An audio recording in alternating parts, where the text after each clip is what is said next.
pledge allegiance to the flag of the United States of America and to the republic for which it stands, one nation, under God, indivisible, with liberty and justice for all.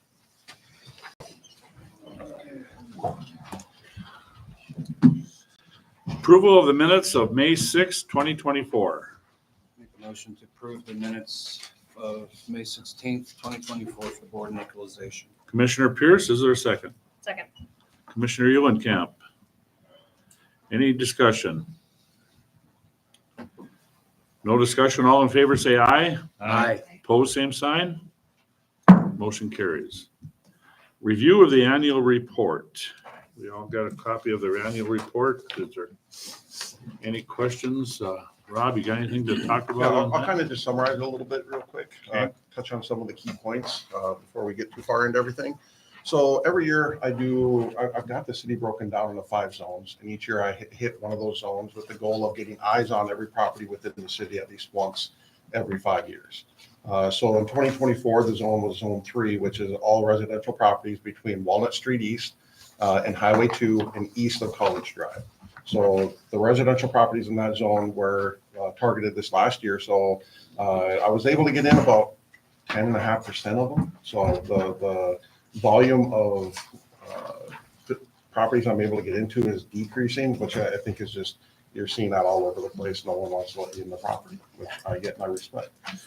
So that means that the ones I don't get into, I walk the streets and then I make an assessment based off the estimated information that we've got, see if there's any information that needs to be updated specific to potentially the condition, the grade, maybe any improvements that have been done to the property or not.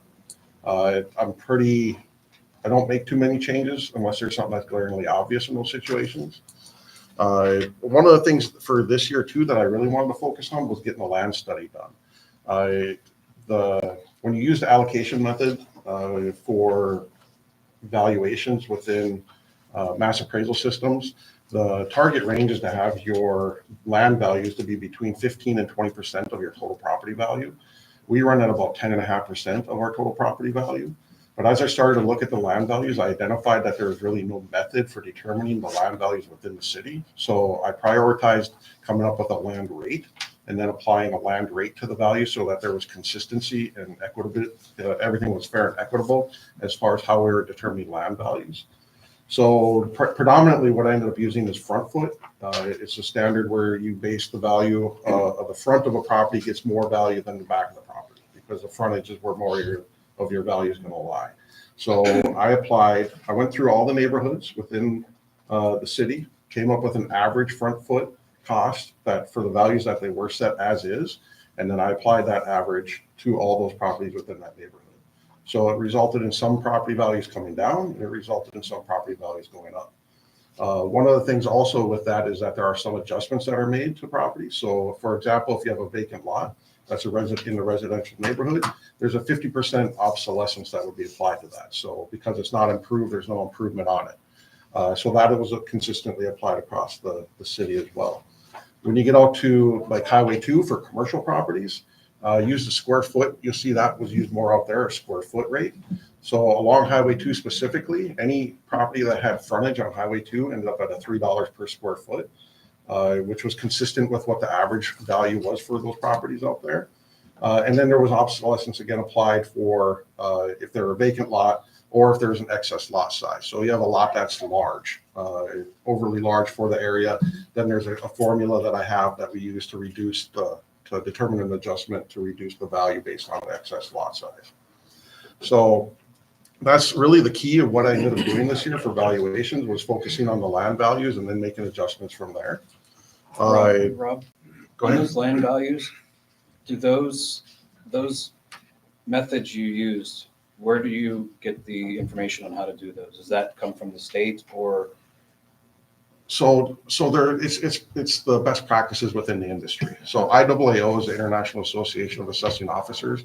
The state uses them for guidelines, and so it's their guidelines that I'm following when I come up with these. Yeah, I just wanted to make sure that was clear, that it was. Same with And formulas. you weren't coming up with it yourself. Right, and same with formulas for determining what kind of adjustments need to be done for excess lot size, stuff like that. It's all provided through the guidance of not only IAAO, but then also The next portion of what I'm doing for valuations is CAMA. We have a software that's called CAMA Vision that's provided by Vanguard Appraisals Inc. It's a tool that's really beneficial to be used for when we're using like cost approach to determine the replacement cost, new less depreciation. Unfortunately, the office has underutilized that historically. And so I'm trying to transition where we're utilizing that more because I think it's going to generate more fair and equitable values as we go through it and determine what the values are for the properties within the city. So that's another thing that I did this year is try to align our values more with what CAMA has, our CAMA Vision software does. And so I'm about 55% of the way there of having our properties valued in line with that. That'll be something I'll continue to work on over probably the next year or two to get those in line without significant increases. Give me 1 second. I got to keep track of my notes here. Sorry about that. That's okay. No, good. Yeah, And I just wanted to make sure that you said that so people understand where these values are coming from. It's not something that you came up with. There is the software out there that does this. Right. Just wanted to make sure that was And stated. The other side of that too is sales. You know, we're required to use what's called a sales ratio. So we have a value set on a property, and then there's a sale of that property. What our value is transitioned into a percentage based off of that sale. So if you have a property that sells for $100,000, we have a value of $80,000 set on it. We have an 80% sales ratio is what it would be called. We're required by the state to have our cumulative median sales ratio between 90 and 100%. So that's how the mass appraisal system works, is we use the market data to determine what increases need to be done within the city. Now, this year with the land study and the variation that happened with the land values, typically you want to make those decisions based off of some sort of data point that you can point at and say, okay, I have the 3-home, 2-bath, single level, no finished basement homes are selling better than a 2-story home, so that you're making the adjustments equitably that way. Again, land values this year kind of threw that off to where I couldn't really determine that metric because I needed to get the land values squared away. And land values are one of the first things that you're supposed to do in the mass appraisal process is get those squared away before you really even can get into doing the cost approach and some of those market adjustments. So that's one of the big things that we ended up doing this year is that land study. But I'm really comfortable that we've got a really good base now with where we're at on our land values for moving forward. So that's not going to be an issue. In coming years, are you going to do a more in-depth look at land values as they are instead of making it a percentage by just looking at a certain section and then having, okay, by this block, this is the average that they would have? Are you going to try and do a more specific for each? Or is it okay to stay with that percentage that you get? Well, it's if we have more residential lots, vacant lots that sold, then I could use the sales, which is preferred. You'd much rather use sales data than just going off the allocation method. But we don't see much for residential vacant lot sales. And that's one of the things, like when I'm working on the commercial area out in Highway 2, we've had some commercial vacant lot sales. So that really helped. You know, our $3 a square foot is low, you know, but again, my first step was get everything fair and equitable, and then we'll move on from there. So it'll be something that I'll continue to monitor as there are land sales to make sure that our values are in line with what the market indicates. Thank you. Yeah. Any other questions on the appraisal and the assessments for this? How year? many are using that type of system in the state with other communities? So like Camel Vision, Yeah. I would guess 70 to 75% of the counties and cities within the state are using Camel Vision and Vanguard appraisals. The others that aren't using them are using some other software that does the same work. So it's just But all with the same metrics. so Camel Vision has its own cost sheet that it uses. So like you've heard of Marshall and Swift, Camel Vision creates and has their own cost sheet that they utilize within their software. And that's one of the things too, to getting into the Camel Vision and utilizing the aligning with that is because once we're aligned with that, then I can go ahead and do the studies to make sure that any adjustments to depreciation schedules or to the cost sheets that need to be done for Devil's Lake specifically are done, so that we're actually going off of our market instead of going off of what the CAMA determines that our rate should be. But in order to be able to complete a study that way, I got to get everything aligned with it first. And again, I'm hoping within the next year, maybe two, depending on what it looks like after this next year, we'll be able to be fully aligned with it. Another thing I just want to touch on real quickly too is homestead property tax credit. Again, it's more to get the information out there. We are expecting there to be changes to it that will be effective in 2025. Currently, you have to be 65 or older, live in and own your own home, and meet the income threshold. So the income thresholds are currently, if your net income is under $40,000, you get 100% property tax credit up to a value of a $200,000 property. If your income threshold is between $40,000 and $70,000, you get a 50% property tax credit. Expecting those thresholds to increase to 50 and 80,000. So if there's anyone that thinks that they may be in line with that or maybe close, come on in, let's fill out an application, get it on file. That way, if that change goes in, we can just adjust the application, get that done. Since 2023, when the legislature increased that, it used to be 42,000 was the cap. In 2023, we had 98 applicants. We are up over 200 applicants now per year. And we need to continue to really push that program. We had 44 disabled vets that are utilizing the Disabled Veterans Program. That's for any veteran that's got a service-related disability of 50% or more and owns it and lives in their own home, then they're eligible for property tax credit as well. So that number continues to go up, and we want to continue to make sure that those vets are utilizing that program when they're eligible for it. Building permits were up significantly in value. The value of building permits was up to $24 million for 2024. That's largely due to some of the bigger projects, like we have the Fair Board doing is in the ETA. You have the high school doing their Egg Center addition. You have the hospital doing their renovation. You had a few new businesses that came up in town. But unfortunately, a good chunk of that was non-tax revenue generating entities. So when you think of that $24 million that was spent in infrastructure improvements within the ETA and within the city, there's a good chunk of it that doesn't generate any additional tax revenue. With that, and knowing that's what's going on with the school within the state as far as potential budget caps and the bills that are going through, we do have the total growth from 2024 was $3,730,800, which is approximately 0.71% of what our values were in 2024. It's something that we have tracked within the office, but not probably as in-depth as needed to be, and it'll be something that we'll definitely be doing, making sure that we're tracking the growth as it pertains to values for that budgetary need when that does come out. We already talked about, so sales, the volume of sales in 2024 was up quite a bit. And if you're following along, I think I'm on page 10 now. So you'll see that there's been an increase quite a bit from last year specifically. And I think it's just, while the market was probably a little bit more active, I think I'm also not as restrictive when it comes to identifying what is a good arm's length transaction instead of just kind of filtering through those. Average sale price of a home was down to about $165,000, which is pretty much in line with what it was in 2022. Last year it was up over $180,000. May have just been an aberration or a one-time thing. I've only got the 3 years worth of data on that, so we'll continue to monitor that. The sales ratio, I've already touched on this a little bit, but when you get into the sales ratio, this is the key metric as far as what determines values throughout the city. When I completed the sales ratio based off of the 2024 sales, residential properties was 86.5%. And after making the adjustments through the land values and through the assessments that I've done, the sales ratio ends up at 91.9% for residential properties, which is within tolerance of the state. Commercial properties was 88.5% for the sales ratio. And after the adjustments with land values and minor increase to some of the improvement values, that comes in at 92.4%, and again within tolerance.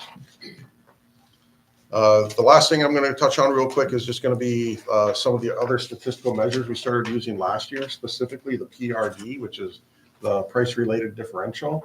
This is a metric we can use to really make sure that we're being fair and equitable in our values. Our residential values, starting out our PRD this year was 1.05. So IAAO standards indicate that to be within tolerance, you need to be between 0.98 and 1.03. So we're above that. And what that means is that our lower valued homes are valued higher in comparison to our higher valued homes. So when we have our sales ratio, Our lower valued homes are coming in with higher sales ratios than our higher value, or with lower sales ratio. Hang on, I gotta think for a second.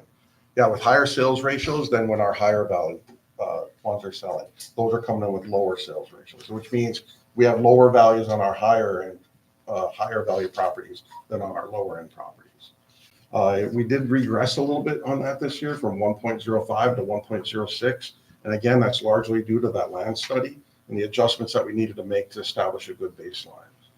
But that is something that we're going to continue to monitor and make sure that we're bringing that more in line with where it needs to be moving down the road. As we make these changes, you're going to see that that's going to start happening.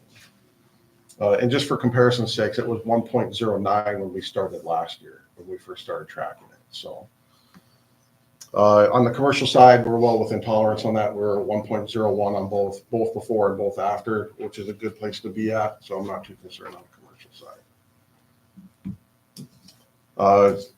With that, the only other thing is I sent out letters for notice of increase. Anyone who had an increase in property value of $3,000 and 10% or more got a letter email or mailed to them from my office, letting them know of this hearing and their ability to appeal their evaluations.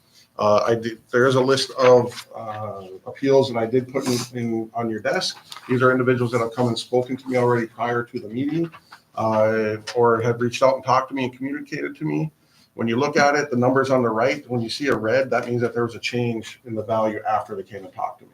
So you got the 24 value, what I originally had the 25 value set at, and then what the value is after talking with them and reviewing the property. The ones that had changes, there was a situation where there was a covenants that restricted building that I wasn't aware of on 5 properties there. So since I got a copy of the covenants, looked at it, verified that information, and since they can't build on those properties as a result of that covenants, I applied a 90% obsolescence to those properties from the true and full value. So that's how those numbers came. The other one on line 4 is going to be there. It was a vacant lot that had missed the 50% adjustment, obsolescence adjustment for it being a vacant lot. So that was just applied to correct that error.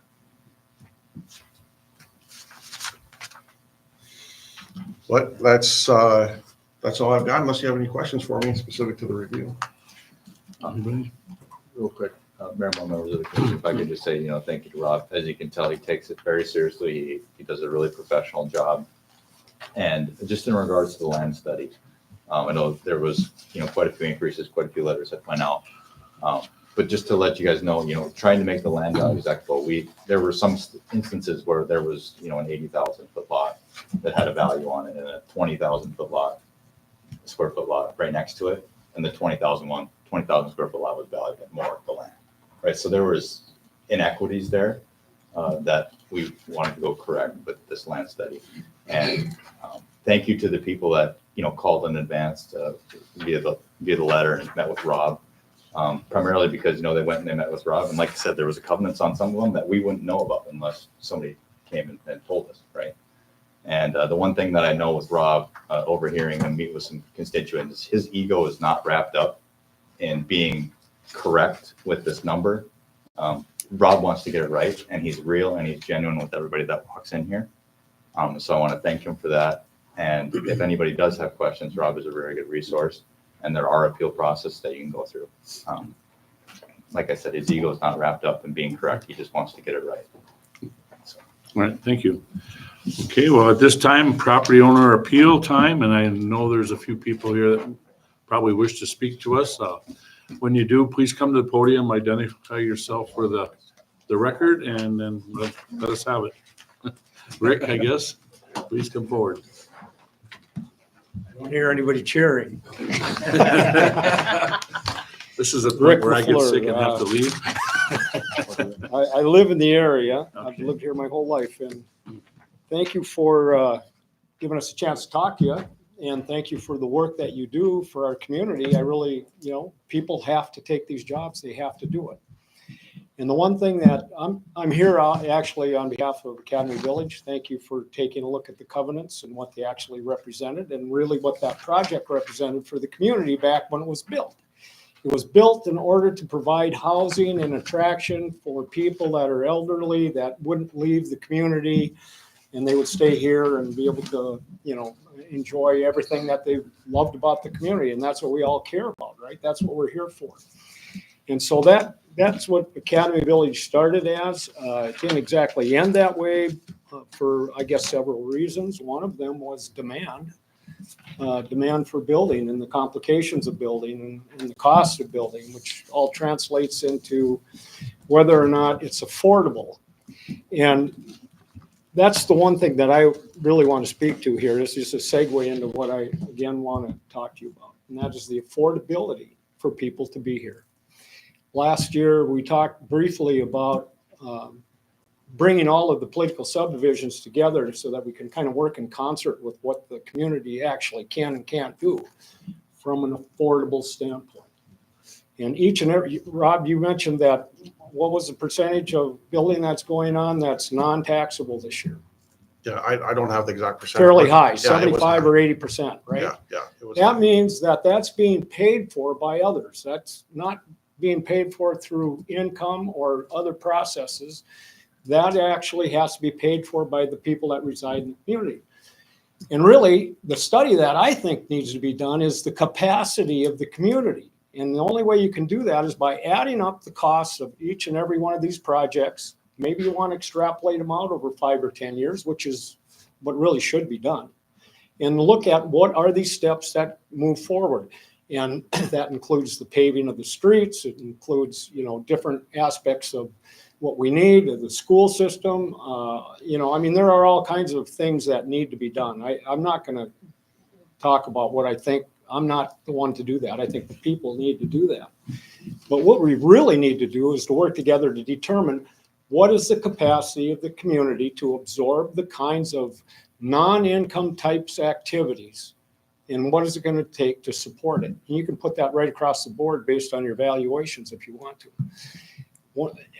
I have a gut feeling, and I don't like what I see right now for the next couple of years. I think we're in for some tough sailing. I don't think anybody here will disagree with that.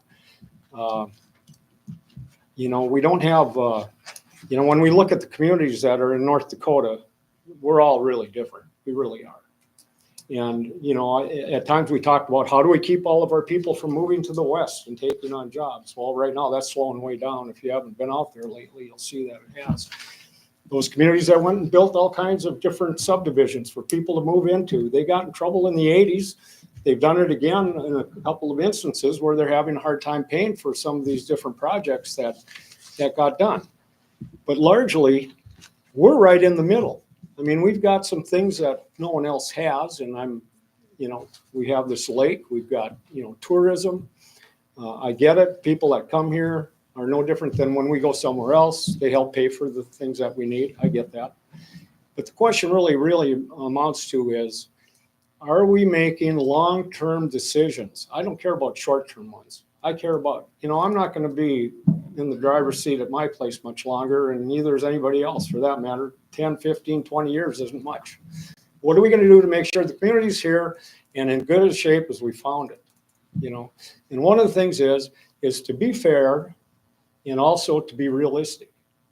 And I think that's the key right there. I think we need to understand what is realistic. And that only can come by all the political subdivisions working together and understanding it. And I know there's a push and pull between rural and city and all kinds of things that people look at. I know of examples of sales that were less than the valuation of the property. I didn't come in and talk to anybody about it, but when was the last time you lowered the value of someone's house based on the fact that other houses are selling for less than what they were, all of these programs are, designed to get the most out of what your property is worth for the community that you're working for, not to forecast how to get it lower. So I'm just going to leave you with that. Thanks. Like I said, I'm not here to grind an axe with anybody, but I think we need to be as realistic as possible. I'm not saying you didn't do that, but when you go home tonight and you lay your head on your pillow, make sure you're thinking about it. Well, appreciate your advice on that, Rick. I really do. Thank you. Anyone? So I don't bother you anymore. No, well, thanks for coming in and voicing your concerns. Anyone next that wishes to stand before the commission?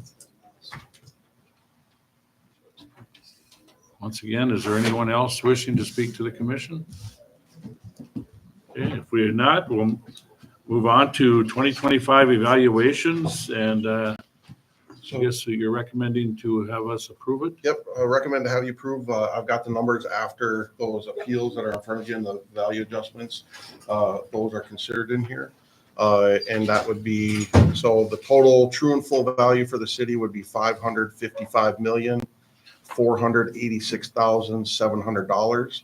Say that, 467? So it's $555,486,700, which comes out to, now the taxable value is going to be $26,126,155. Now, one of the things to keep in mind with that is that does include the TIF districts and stuff in there too, so that's not necessarily how it's going to calculate out when you get to budget season, so. So the request or the recommendation would be to approve the 2025 values as I stated. Sorry, Rob, do they need to approve the individual list, the tax credits and exemptions? No, that's something I know has been done historically, but it's not required because those are already I have a approved. question about that though. Since, say, Well, why don't we get a Okay. motion we should have before discussion? got it. Thank you. Is there a I'll make a motion to approve the 2025 evaluations. Commissioner Hatch, I'll second it. Commissioner Kanowski? Okay. Now discussion, I'm sorry. It's okay. I appreciate that. Thank you. Rob, with SAFE, are they removed from the, since they closed down from the special circumstances exemption, or are they still? They're still on there, but it's something that I'm monitoring and reviewing. That application deadline was February 1st. So as of that time, they were utilizing and operating in there. Okay. But it's something that I'm aware of and I'm monitoring. So moving forward. I was just curious on how they were doing this now. Yeah. Okay. And then for this also, for this formal appeal list, you said the ones in the red are ones that came to your office? All of those came to my office or called and talked to me or emailed me, and I had a conversation with. The ones in red were the only ones that I changed the values from what they were originally set to go to. The others stayed the same. Now, that entire list will get forwarded to the county for, as appeals, so that they still have that process to follow if they wish to continue on with it. And I would say if there's anybody here who wishes to appeal or talk to Rob about it, you're certainly welcome. He's been more than accommodating.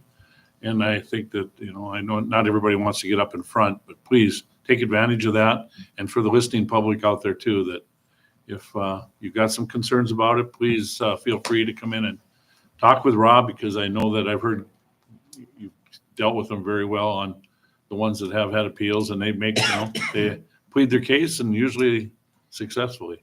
And this is kind of the deadline for the appeal process for the City Board of Equalization. Mhm. So Next. that's going to be exhausted for them at this Okay. point. So they'll have to go to the county. Sure. But That's good to they're know. still going to want to get a hold of me, and I'll help them out with that Sure. process. Okay. Because the county is going to come back to me anyway. Right. So if they do, it's the next step is going to be the county, which is going to be the first Tuesday of June at 8:30 in the morning, I believe, is when they're having their board of equalization. But they can still get a hold of me for it. Okay. Perfect. I probably asked this last year, but I'm going to ask again. Listed as Mercy Hospital. Is it still considered under That- Mercy Hospital? It's still deeded as Mercy That'll Hospital. change once the new ownership is Right, and totally. so now that'll be another one too that we'll be monitoring, because as that ownership changes, Altru Yeah. does not qualify for the same exemptions that CHI did. So when CHI goes, that'll just drop off. Okay. Any further discussion? No further discussion. We'll do a roll call. Commissioner Pierce. Aye. Commissioner Kanowski. Aye. Commissioner Hatch. Aye. Commissioner Eulenkamp. President Moe. Aye, motion carries. And that concludes the business under the Board of Equalization. We will now move into the Jobs Development Authority. And our first item of a business is approval of the minutes of March 3rd, 2025.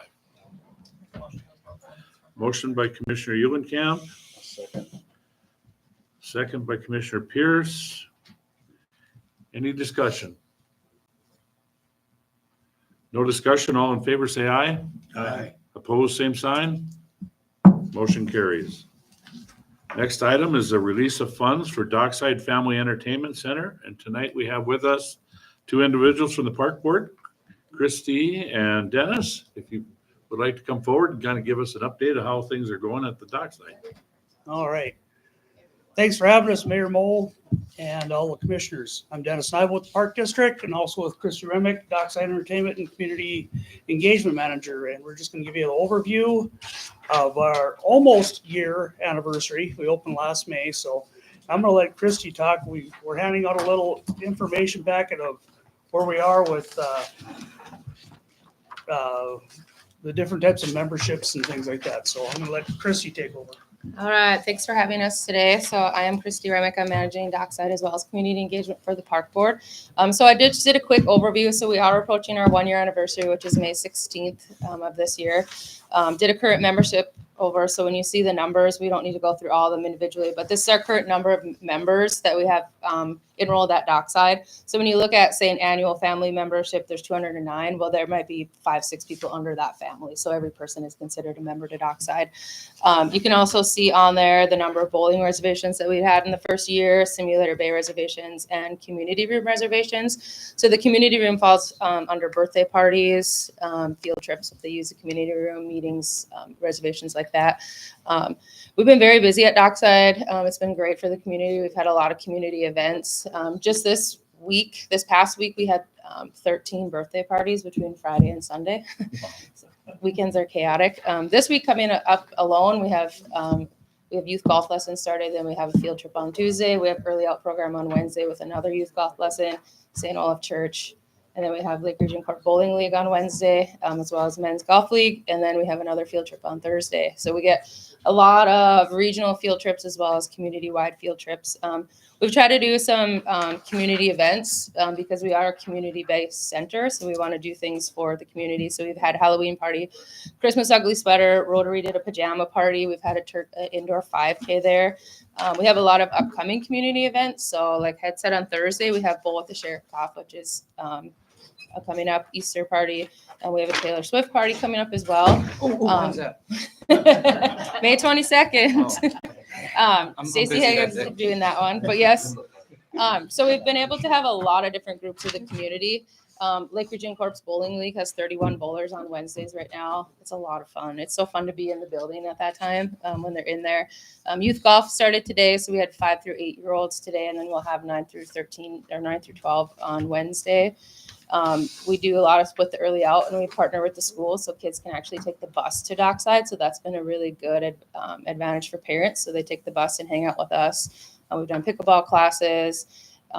We've had high school and middle school, so we're able to host them for golf practice, which has been really nice. So they have open gyms on Thursdays and Sundays at Dockside. And then actually this week they'll be practicing since official practice was today and the weather isn't cooperating. So they'll be there 3 days this week. We've had 2 post proms. So we had our own Devil's Lake post prom, and then we have Dakota Prairie's post prom on Saturday. And then we have Munich's post grad party in May. We've hosted a few Lake Region State College after hours housing parties. And then, like I said, many field trips from all over the region. So we've had a lot of duplicates, a lot of things on there. And then just what's important for the community is employment as well for us too. So as of right now, we have 22 active employees. Lots of high school, lots of college, some retired people. So our employee staff has been really great, and to be able to give 22 people an opportunity to work in the community is great for us as well. So that's all that I really have. I have some financial numbers if anyone's interested. Sake of time, I want to make this quick for you guys. And if anyone has any questions, feel free to let me know. With all that going on, I think you're paying the bills. I guess that's the main thing, right? Yeah. Yeah. So if we look at membership wise, I mean, we've been doing really good. We're exceeded our goal for the first year. We were hoping to have 1,000 members, and we're at 1,764 right now. We have a lot of great income coming in, but it was a large project, as we all know. So, I mean, any funds helps us too. We have a lot of plans for the future. I'd like to do basketball hoop in there, do more community events, stuff like that. It's been a learning curve for us, and we've been trying things and learning things out and kind of getting feedback from everyone and what they want to add to the space as well. That's what I was going to ask you, if there's any plans for expansion. I mean, What are some of the ideas people are saying? If they want anything outdoors or do they want it all indoors? What's some of We don't the- get the outdoors to dockside questions very much. Our biggest thing is people want walking hours to kind of expand a little bit, which we'll look at for staff. We don't have a building that's like a true open with a key fob, go in, we need staff there. So that's one of the things. Otherwise, we haven't got a ton of feedback for expansion. I know people want bowling leagues. My personal preferences, I've been starting with the youth stuff because they love everything. It's been like no complaints or no, it's great for them and it's been really fun. So we're hoping to expand more into some other leagues. We did one session of women's league and now we're on our second session of men's league. So we went from 5 teams to 12 teams. So we've gotten some great growth with that league that's going on right now. But in terms of space wise, I mean, people, if you've been on their weekend, they love the inflatables. Kids love those. That takes up a pickleball court when we have those up. So some people don't love that as much, but we get what we get, right? Personally, I'd like to see a few things like a basketball hoop, single wide, single court one, so people can practice just even layups or shots in there because we have the height. We maybe don't have the width or depth as much, but otherwise, I'm hoping to do a kind of a member party closer to May 16th. So everyone that is a member can come in for free and provide feedback and hopefully renew their membership and all of that stuff.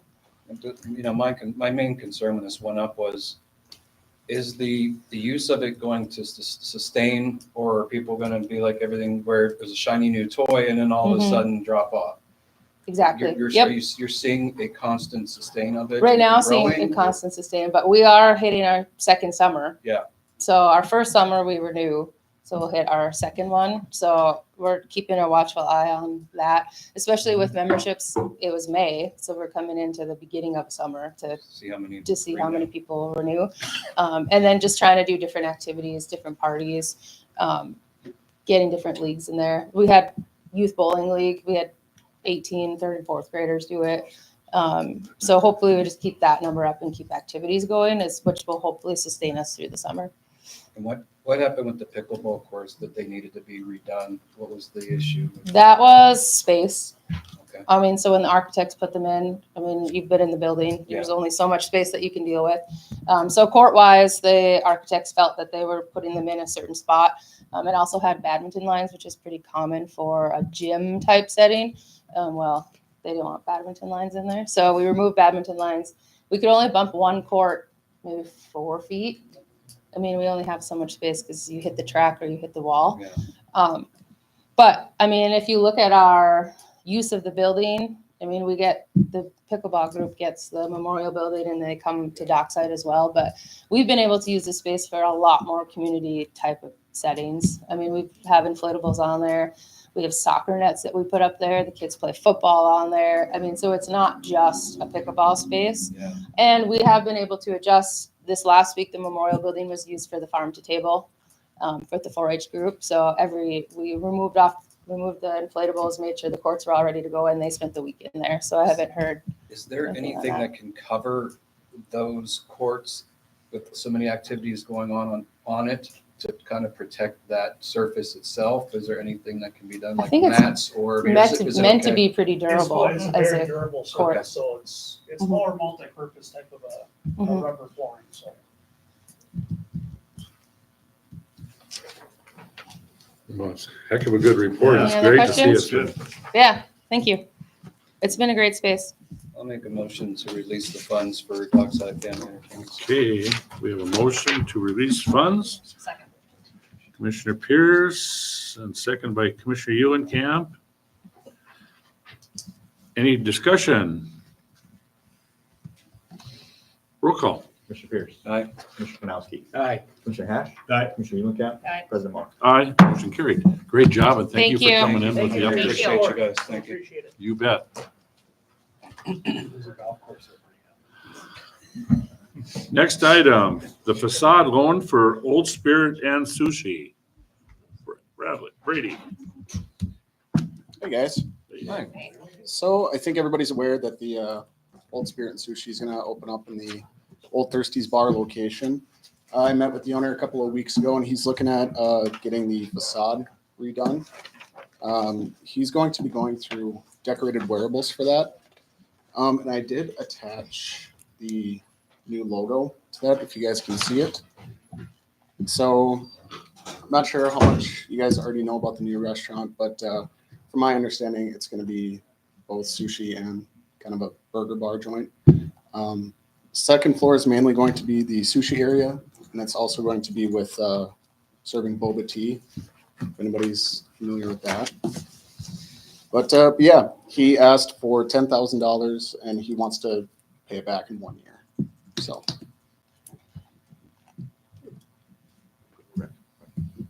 Forward Devils Lake recommended approval. yep, yeah. At our last meeting this last Wednesday, Forward Devils Lake did recommend approval to have those funds released. I'll make a motion to approve. Commissioner Hatch, Commissioner Pierce. Any discussion? Roll call. Commissioner Pierce. Aye. Commissioner Penowski. Aye. Commissioner Hash. Aye.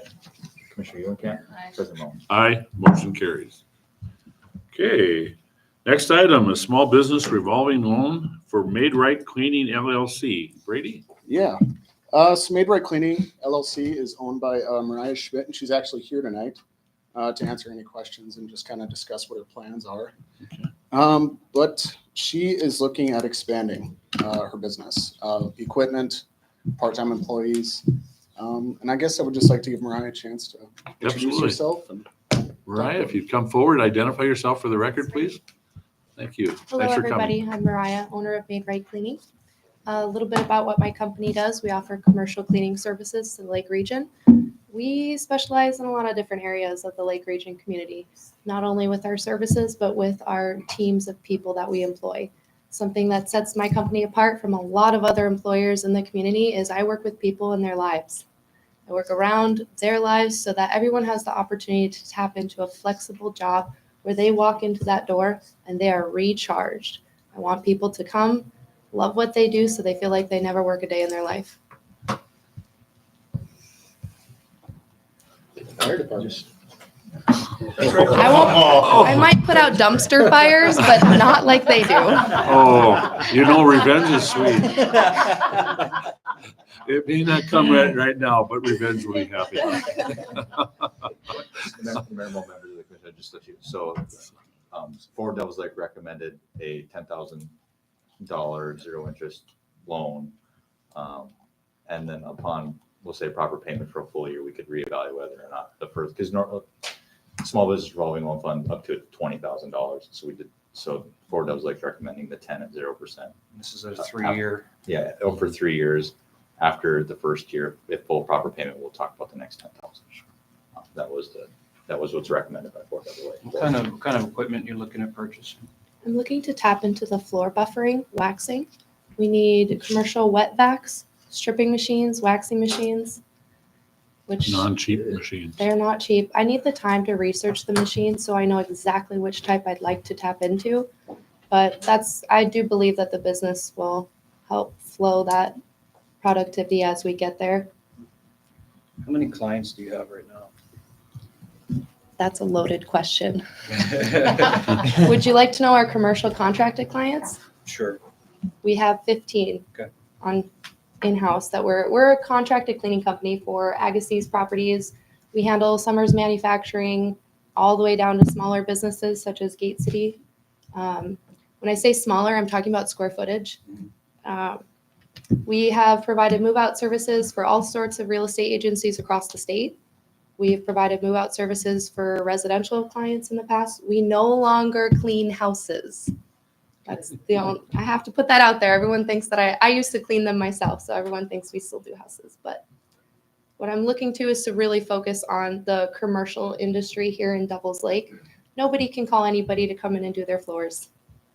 I'm looking to be the local provider for that. Any other questions? We heard it all.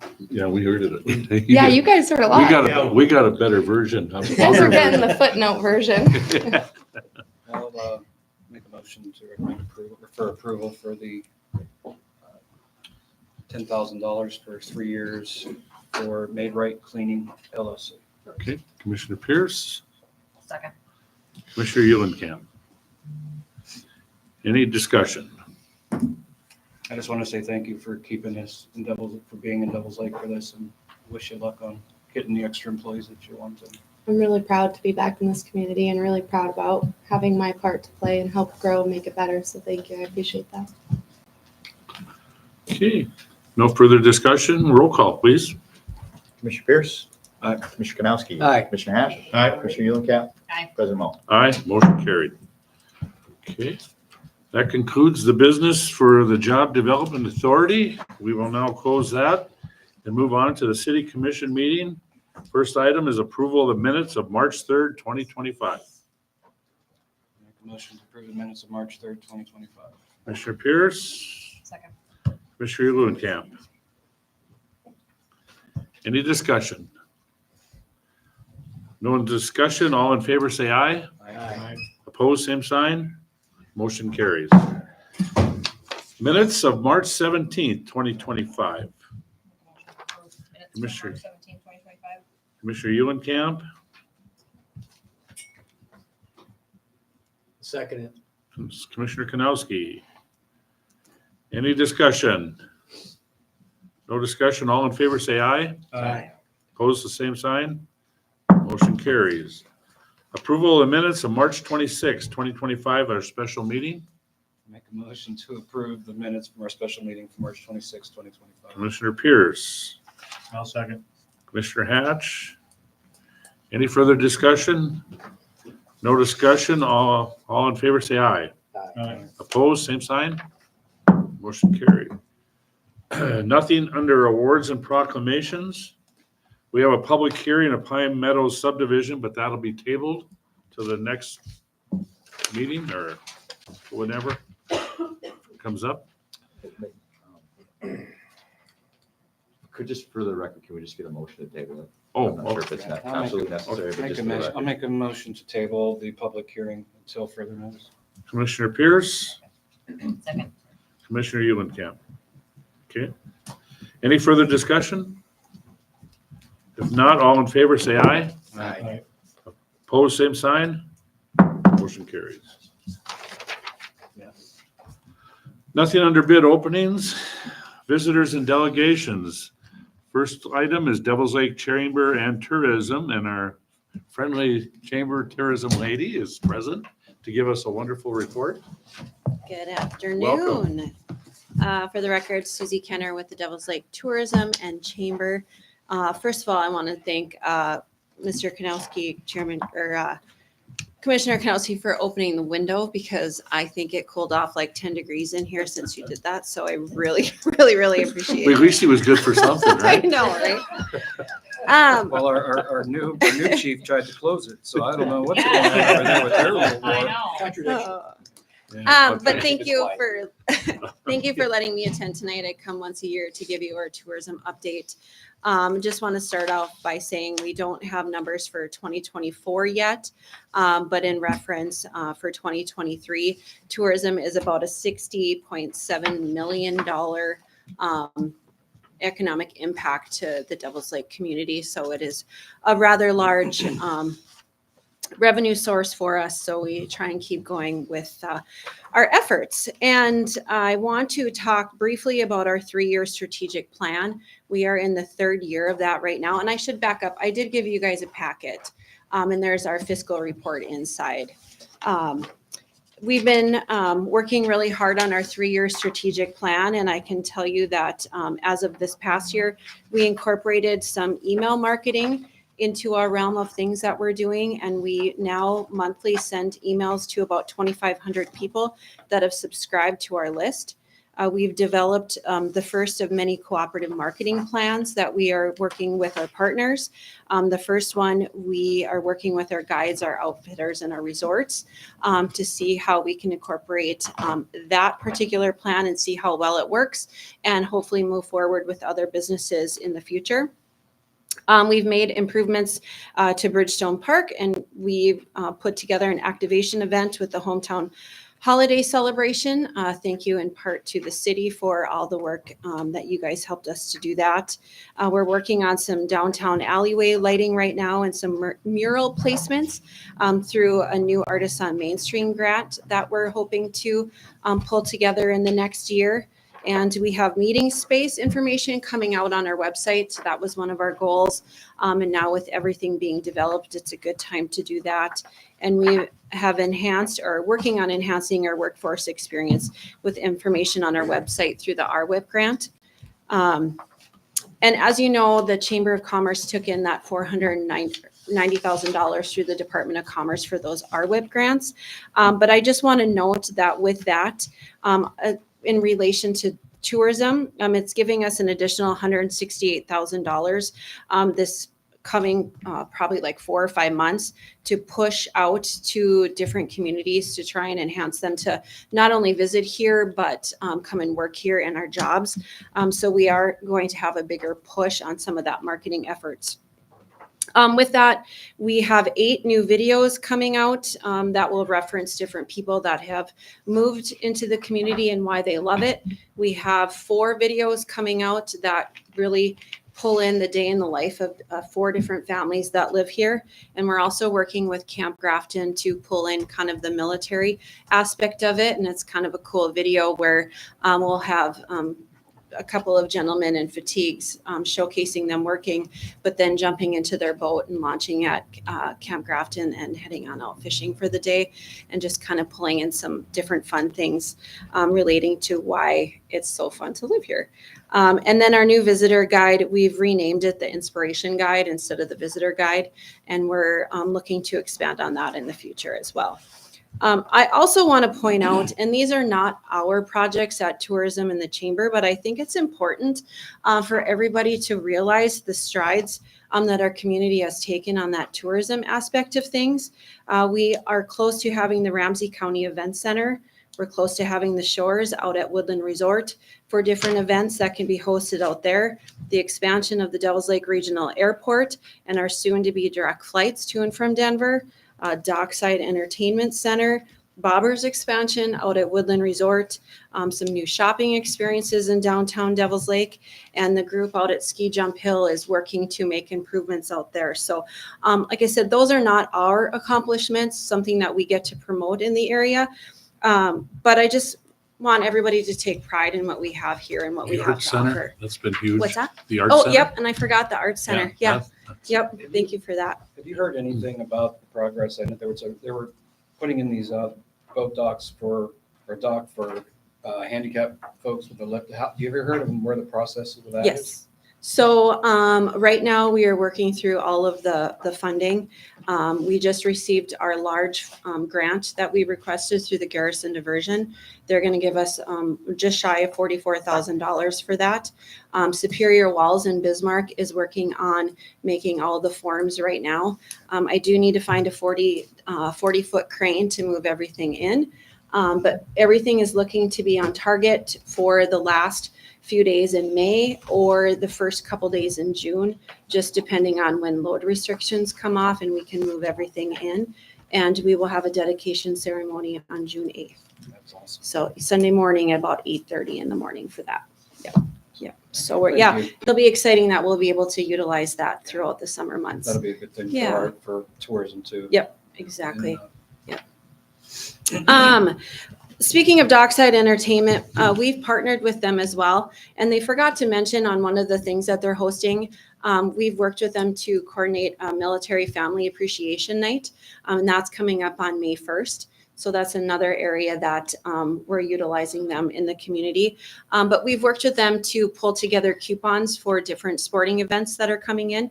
So if you have if it's a hockey group, basketball, wrestling, what have you, if they're staying overnight, we're providing dockside coupons to all of the team members and families so they can go in and utilize that space as something to do. And we're looking at also trying to expand for next year on some food coupons as well. So whether you're at the Burdick Arena or at Dockside, offering some food coupons that they can go in and purchase something to eat or drink. Are you gonna do something like that for like fishing tournaments and stuff as well? For families come and say the fisherman's out on the water and the family's wondering what to do. Will there be Yeah, we something? can definitely do that. Yep, for sure. For sure. And I should also mention too, with that Garrison Diversion Grant, not only are we putting in the wheelchair system, it has a wheelchair platform for the actual wheelchair itself and then a chairlift. But with the additional funding that we received, we're also able to remodel the bathrooms out at Lakewood Park. And so both men's and women's bathroom will be completely ADA compliant, and they will both have adult size changing tables inside. So working with Dennis Nybo on that right now, and there'll be some additional concrete pour and such. So excited about that. We hosted last year a lot of different media personalities, including Ducks Unlimited, Delta Waterfall. We've had travel influencers come in through North Dakota Tourism, and a different handful of other media personalities throughout the United States through our media events. And I put some Google Analytics in there for you. It's been a little bit different to report on those. Back in July, Google changed the way that they're giving the data and the information to website users. So I tried to pull what I can, and that report's on page 15. But I can tell you that our website at devilslakend.com has had over 334,000 page views in the year of 2024. And working with North Dakota Tourism and their arrival list data, which is data of people coming actually into the city of Devils Lake itself. Our top markets are Fargo, Valley City, and then Minot, Bismarck, Dickinson, and then the Minneapolis, St. Paul, Rochester area. And another area that's picked up is Sioux Falls, South Dakota. So we're really utilizing all aspects of what we can for data. And I can tell you that Devils Lake, I believe, is the only community in the state that has as many visitors in January as we do in July. So it's a tout out to our winter activities that we have going on here. And thank you to the fire department. We're heading into take that. we're heading into 2025 with a very aggressive marketing budget. Sometimes we are a little bit more conservative, but this year we're being fairly aggressive, and those numbers are on page 18 if anybody wants to see what we're doing. And page 20 outlines our media spend. We try to have eggs in all the different baskets of media relations. And then this year, we've already hosted the Crappie Chronicles, Dialed Up Angling, a North Dakota influencer by the name of Sobe, and the Four Outdoorsmen Radio. And we've attended 3 sports and travel shows with a couple more yet set to go. And we're working on some new productions with Rawfish Media and a really cool commercial with Jason Mitchell that we'll be able to use next year. So I'll finish up tourism before we jump into the chamber side. So I'll answer any questions anybody has. You doing well employee-wise? I mean, you got them all filled? Or Yes, I am. motor vehicle too? Yes, I am. You stop right now. Don't jinx me. Yes, we have a wonderful staff. Yes, I yes. just want to say it's amazing the work you guys do, and thank you Mhm. so very much. Yeah. I mean, that's a lot. We have a great staff, definitely. I did hear, are we not having Rib Fest this year? Is that what a rumor that I heard? I will announce it here. We are not having Rib Fest this summer. We're not. We are not. So you don't come in last again? I'm going down as the last place finisher. We've just struggled the last few years to try and find those rib cookers and to get people on board, and it was slowly dwindling. And even though it's a great event for the community and it's supported well by the community, we just felt it was one that was losing a little bit of momentum, and you can't have Rib Fest without rib cookers. And so we decided to I was put hoping that there's to bed. some new last place person coming in. You will always be the number one bean cooker. Have Rib Fest. Yeah. Okay. Sorry, Thank you for that. didn't mean anything bad about bringing it up. I just heard that now. Really? I was hoping someone else take my spot. It's all your fault, Mayor. I guess. I brought it down. No, not at all. Well, let's just continue. Anyway, all these remarks. Anything else on tourism? Nice job. Thank All you. right. Quickly, I'll jump into the chamber side of things. First of all, I want to say thank you to the city for supporting the Chamber of Commerce. You are a great asset to us, and we couldn't put on some of the things that we do without you.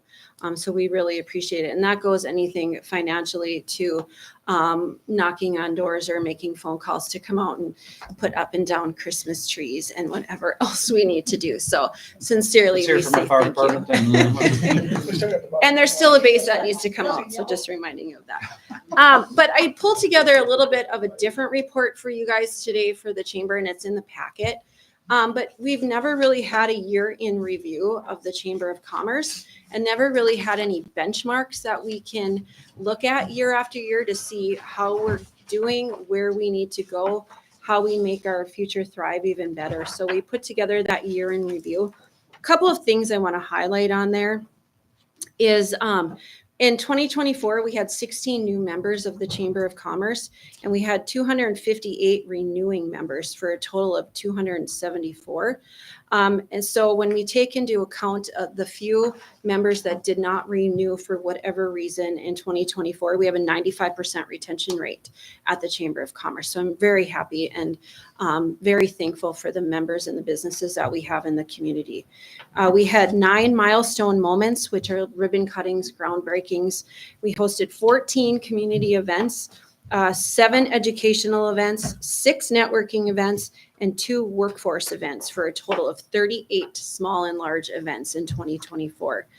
We gave out just shy of $24,000 in chamber bucks in 2024 to keep dollars local, and we have some great companies in the area that make sure that when they are doing something for their employees, they come in to get chamber bucks to keep that local. And we had 157 total events on our community event calendar at devilslakend.com, which is anybody that can post an event on our community calendar. So we're hoping that number will continue to grow.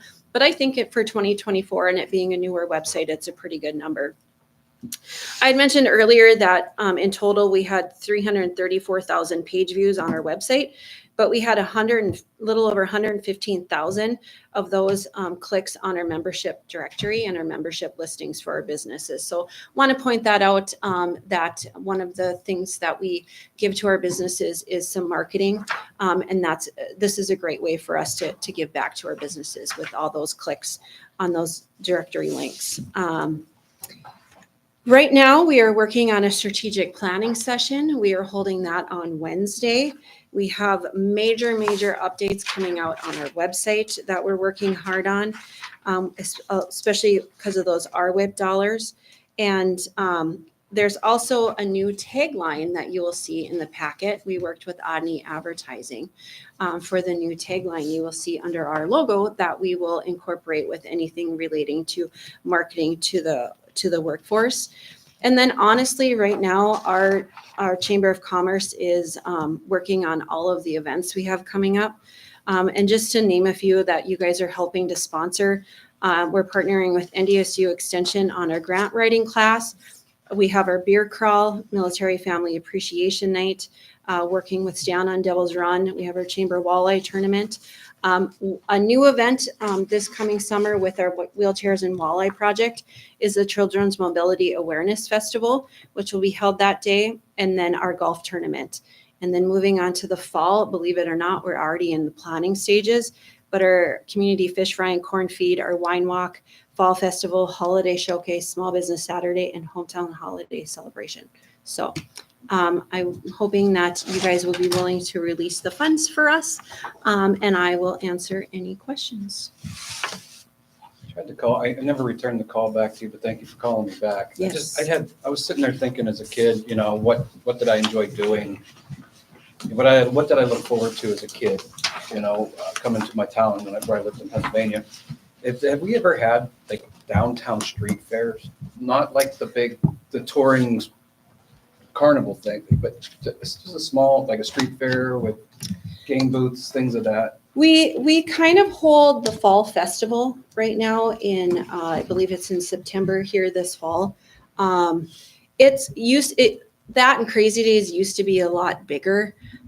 If you take a look at what we have downtown, our downtown is great, but it's not as much retail centered as it is business centered now. And so it gets a little bit tough to fill the streets. Because And so- there are traveling street fair vendors that come and do those types of things. Right. So Yeah. would it be able, to, We've been looking, and we would, if anybody has any avenues for us to utilize, we will look into it.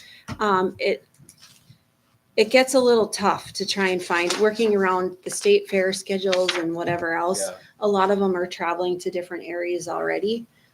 So it's been a little hard for us to tap into. But again, I would love I was just Anybody has curious any on ideas? if it was Yeah. ever done here before, if it was Yep. ever thought of, because I didn't grow up in this town. So Yep. I was just wondering, definitely. I was reminiscing about my childhood. I I don't know why that one day I just was, and I just thought about it. But anyway, thank you for Yeah. listening on that. Yep. Maybe because I'm getting old and I want to be in it again. was heard. Yes, it was very Okay. helpful. Motion to approve the I'll make a motion to release. funding. Yes. Commissioner Pierce and Commissioner Euenkamp. Any further discussion? Roll call. Commissioner Pierce. Aye. Commissioner Kanowski. Aye. Commissioner Ash. Aye. Commissioner Eulenkamp. Aye. President Moe. Aye, motion carried. Very- Thank you Congratulations. very much. Thanks for the report. Awesome. Okay, next up is Edie Johnson on a utility bill appeal. If you'd please come forward, please. Well, I'm not a good speaker, so Well, that's okay. I understand you had a bad situation. I'm here to ask for some financial, relief on my last month's bill. Last month's bill was $734.25. And this month, it's $793, a total of $1,400 and some cents for the 2 months. Now, my regular bill is usually only $50 to $60 a month. Can you imagine when I opened up this bill? I had a heart attack. I mean, I believe the water was from my downstairs toilet running. I'm 79 years old. I live alone. I'm on a fixed income. I just had my knee replaced, so I was unable to go down the stairs and check my basement, like most people do ordinarily. And so I couldn't go down and check. And I am really hard of hearing, even with my hearing aids in. I did not hear water running in my stool. Normally don't. Never do. No. Well, anyway, I'm here to ask if you could help me somehow with this bill. What I can be think done? I had a conversation with Spencer when I got the notice, and I'll let him kind of come up with what Just, we talked about. the city's usually hesitant to relieve utility bills, but I think, we'll say, in a hardship case, about four bad things had to go wrong, for it to happen, and just an ability to help make it viable for Ms. Johnson here. One thing that the commission could consider doing is waiving the sewer portion of the bill. And then if you would just authorize me to work on a financing plan for the rest of it through the end of the year. How much would the sewer portion be? The sewer portion's I think it was like 363. It should be. on the Okay, billing, yep, but- I see it now, yep. Yeah. 360, 383. Have you got it fixed now, though? Is it fixed or shut off? It's shut off. I'm not able to afford a plumber right now. Yeah. Just so it doesn't happen again. It won't happen again. Okay. Water's shut off and So that would be $745.93 between the two. And there's, some instances where, in specific situations that sewer bills have been waived. Again, traditionally, the city's been pretty firm, but if it's in the commission's judgment that there's about 7 bad things that had to happen all at one time, if the commission's would like to try and resolve it and help waiving the sewer portion. And then if you just authorize me to work with her through the end of the year on a payment plan for the rest of Mhm. And she did come and promptly pay that very first bill because, she wanted to make things right and Mhm. brought a good mindset to it. So, Would that help you, ma'am, to do that? Anything would help, yes. Okay, just wanted to see how you felt about that. I'd have had a heart attack too. Yeah. We all would have. I'll make the motion to waive the sewer portion and work with Spencer to work out payment for the water portion. Can we have a motion? Commissioner Pierce, I'll second it. Commissioner Kanowski. Okay, any discussion? Any further discussion? Okay, if none, roll call. Commissioner Pierce, Aye. Commissioner Kanowski, Aye. Commissioner Hash, Aye. Commissioner Eulenkamp, Aye. President Moe. Aye, motion carried. Thank Good you. luck to you. Thank you. Thanks for coming here. Thank you. Okay, now we'll go to portfolios. And I will start with Commissioner Kanowski. What do you got for sewer and water? Sewer and water, nothing to report other than we got a couple job openings in the department. Really? One of them being in a somewhat supervisory role. So, we've got Roger Hammond's old positions open, and then Scotty Buckmeyer's position will be opening here. It's posted now. It's available now. So he'll be leaving us. So So what do people have to bring to the table? I mean, what kind of skills are you looking for? Are you looking for just anybody that wants to begin? the positions we have open now, one of them is specifically for our embankment and storm sewer. So having a little bit of a knowledge with more mechanical background, knowing how pumps work and how lift stations work. And then for the senior operator position, that's kind of a jack of all trades. But with that department, we've been willing to work with just about anybody. So if Is you there can, any in-house people that can move up? there's They're applying? a few, yep. Okay, So they're going through the application process. It's pretty new. It was Sure. last week. So, okay.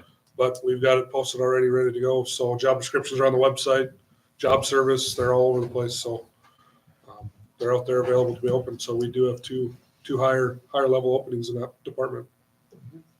But other than that, nothing else to report. That's all I have, sir. Is that repair by the water tower, is that done or how's that going? We're gonna wait till frost is fully out later on here, probably be sometime in May. And then we'll do a little bit of digging to explore kind of the rest of the pipe, make sure nothing else is there. But it's still holding good. Yep, everything seems to still be holding. Guys been monitoring it, every day, just to make sure nothing else happens. And it seems to be still got a coned off, ready to go. So All right, that's all I have, sir. Okay, Thank you. Commissioner Hatch. Having anything from sanitation? sanitation, garbages are moved to the boulevards. If you regularly place them in the alleys, they'll be in the boulevards for the time being. And we'll talk about some other sanitation stuff later on regarding automated trucks. Perfect. Rob? I- Anything else? No, After I'm- your big We speech? did enough damage tonight. He should have a lollipop in his mouth, just leaning back right now. It confused me. Well, that's confusing no matter what, all that What's stuff. he talking about? Well, if you want to know more, swing in. And I'm learning a lot, Dave, over here on all this stuff. You make people The scary part unhappy is you real apply easy. for this job and you do it for fun. That's Yeah. scary. So, but yeah, you weren't the popular guy tonight. It's all right. Okay, Nothing else? okay, thanks. Thanks a lot. Commissioner Eulenkamp. Anything for streets? Guys are out sweeping, patching potholes best they can. Hopefully weather stays decent and we can keep at it. Tough to patch potholes when there's snow on the ground. So we will be starting our sweeping schedule here, our full-time one, I believe at the end of the month. So taking in will be good. I found a hydrant wrench this morning. I got in my pickup so someone can come and get it. So Don't want that wandering Then they around. get to 10 someone. whacks with it. It's good to know. Yeah, Let me know who it is and I'll scold them. okay. Other than that, nothing else to report for streets. Okay. Commissioner Pierce. We got two guys down at FDIC right now doing some training, so that's good deal. We've been working with PD to put together some plans and for some procedures for more large-scale incidences that we may both end up on, so that's been going really well. Between Jason and Ben, it's been going great, so. More Ben than Jason? Hmm? More Ben than the chief? Jason does Oh. pretty good. We're also working with the state for that food truck fire code stuff. Some of the larger cities don't require as much as what the state's wanting to require, so we're kind of collaborating on that. So we'll have something more defined here, hopefully within the next couple months. We did do a little bit of additional training for the airport, was some airport self-inspections. And then NOTAM's training, we got that sent off to Tanvir for approval. We're just waiting Good, to you hear got that back from taken him, care of, so. that's awesome. Yep. How hard was it? I mean, just twisting the arm a little bit more or just? It wasn't bad at all. I mean, it was just get it set up and done. We typically, the way we've got it set up, since it's 12 to 13, we usually do it right after our staff meetings on the first Tuesday of every month is when we do our ARP training. So we're all there so we can get out there and do that. And then there's a couple guys from the airport that are going to start jumping in on those with us. So, yep. Should And make a then, couple people happy then. yep. And then we'll be involved in the building leaders deal up at the high school on Thursday. So. As you saw in front of you, I handed out just an email of some information for you. There were some blighted structure hearings. And that's the information that came out of it, just so you're all aware of where they're at in the process of certain ones right now. And we'll be talking more about that later, of course. For the crime task force, I had meetings with folks from Health and Human Services and our Human Service Center discussing getting an education on some funding that's available for stuff like that. I have a meeting coming up this week with somebody that's a provider that's interested in manning that if it does come to fruition. I'm still in contact with the SAFE folks on the structure that we're looking at as it's sitting right now. So it's the communication's going through, and hopefully by the time we can schedule our next crimes task force meeting, I'll have enough information to be able to share with everybody. I don't see having it until we get all the information to be able to put it out. Those two bills that were put forward for jail funding, they failed in legislature. So we're currently downsizing what we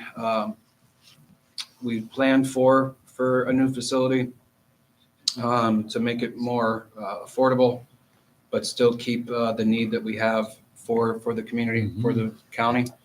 And we're exploring ways of funding and financing. You can still finance through the revolving infrastructure loan fund through the state. But the problem with that is we're competing with every other political subdivision across the state to get it, and it's only $20 million. See, Walsh County is looking at sales tax and property tax.